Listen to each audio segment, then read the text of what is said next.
Perkenalkan, nama saya Zaja Ningrum, kelas 2A, NIM A1200007, kelas 1A. Bismillahirrahmanirrahim. Assalamualaikum warahmatullahi wabarakatuh. Bismillahirrahmanirrahim. Alhamdulillahirrabbilalamin. Wabihi nasta'in wa ala umuri dunia wadin. Wassalatu wassalamu ala asrofil anbiya'i wal mursalin wa ala alihi wa sahbihi ajmain. Pertama-tama, marilah kita panjatkan puji syukur kepada Allah Subhanahu wa taala yang telah memberikan kita rezeki berupa kesehatan. Tak lupa salawat serta salam tetap tercurahkan kepada junjungan kita Nabi Muhammad sallallahu alaihi wasallam yang telah memberikan rahmat dan hidayahnya sehingga kita dapat berkumpul pada kesempatan kali ini, bisa menyampaikan kultum yang sederhana yang semoga bermanfaat untuk diri saya pribadi dan khususnya dan para pendengar pada umumnya. Para hadirin yang dimuliakan Allah, pada kesempatan kultum ini saya akan menyampaikan bagaimana hubungan antara puasa dan kesehatan, seperti yang telah dijelaskan dalam surat Al-Baqarah ayat 183. Bismillahirrahmanirrahim. Ya ayyuhalladzina amanu kutiba alaikumus syiyamu kama kutiba alal ladzina min qablikum la'allakum tattaqun.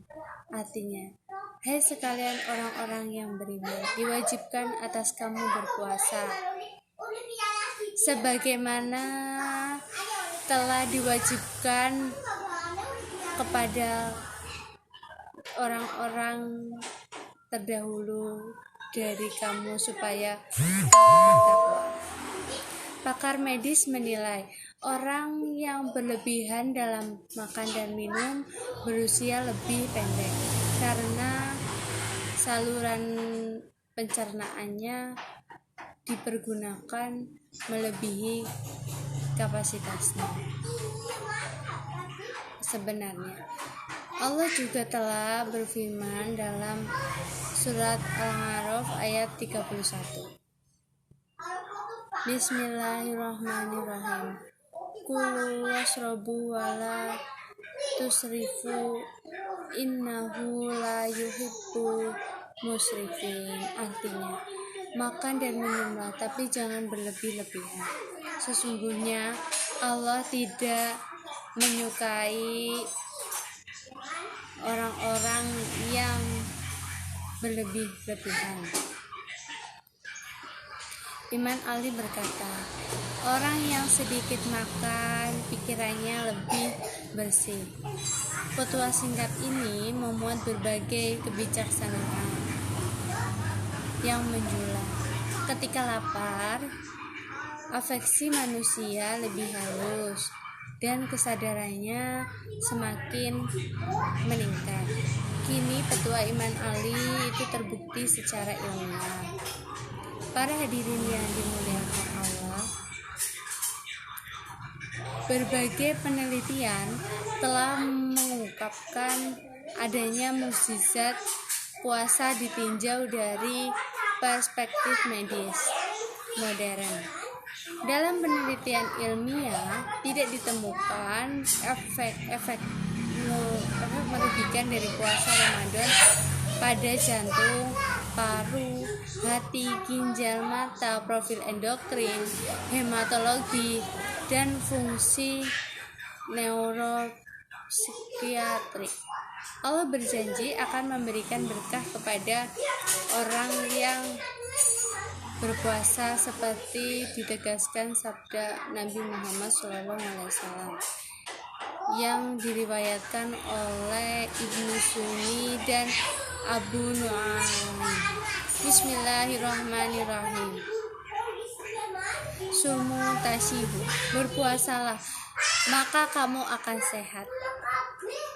Dengan berpuasa akan diperoleh manfaat secara biopsikososial berupa sehat, jasmani, rohani, dan sosial. Rahasia kesehatan yang telah dijanjikan dalam berpuasa inilah yang menjadi daya tarik ilmuwan untuk meneliti berbagai aspek kesehatan puasa secara psikobiologis, imunopatofisiologi, dan biomolekuler. Para hadirin yang dimuliakan Allah, banyak sekali manfaat puasa terhadap kesehatan manusia. Beberapa contoh berikut antara lain. Yang pertama yaitu keseimbangan nutrisi. Para pakar nutrisi dunia mendefinisikan kelaparan sebagai kekurangan nutrisi baik secara total atau sebagian dalam jangka panjang atau jangka pendek. Sedangkan konsep puasa dalam Islam secara substansial adalah menahan diri dari makan, minum, dan berhubungan suami istri mulai dari terbit fajar hingga terbenam matahari dengan disertai niat. Sehingga puasa itu memiliki perbedaan dibandingkan kelaparan biasa. Kelaparan dalam berbagai bentuk dapat mengganggu kesehatan tubuh. Yang kedua yaitu pengaruh puasa pada ibu hamil dan janin. Terhadap sebuah penelitian puasa pada ibu hamil, ibu menyusui, dan kelompok tidak hamil dan tidak menyusui di perkampungan Afrika Barat ternyata dalam penelitian tersebut disimpulkan tidak terdapat perbedaan kadar glukosa serum, asam lemak bebas, trigliserol, keton, beta hidroksibutirat, alanin, insulin, glukogen, dan hormon tiroksin. Dan yang ketiga yaitu bermanfaat bagi kesehatan jantung. Beberapa penelitian menyebutkan sebenarnya tidak terdapat perbedaan kesehatan jantung yang mencolok antara yang berpuasa dibandingkan saat tidak berpuasa. Puasa Ramadan tidak mempengaruhi secara drastis metabolisme lemak, karbohidrat, dan protein. Meskipun terjadi peningkatan serum urea dan asam urat sehingga terjadi saat dehidrasi dengan saat puasa. Para hadirin yang dimuliakan Allah, masih banyak sekali manfaat berpuasa terhadap kesehatan tubuh kita.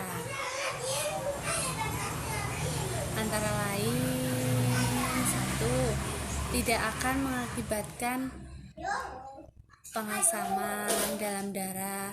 Yang kedua yaitu tidak berpengaruh pada sel darah manusia. Yang ketiga, puasa pada penderita diabetes tipe 2 tidak berpengaruh.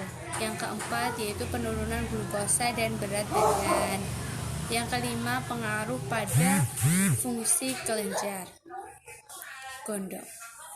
Yang keenam, pengaruh pada hormon virgisteron. Yang ketujuh yaitu memperbaiki dan merestorasi fungsi dan kinerja sel. Para hadirin yang dimuliakan Allah, sekian kultum yang dapat saya sampaikan. Kurang lebihnya saya mohon maaf. Akhirul kalam, wassalamualaikum warahmatullahi wabarakatuh.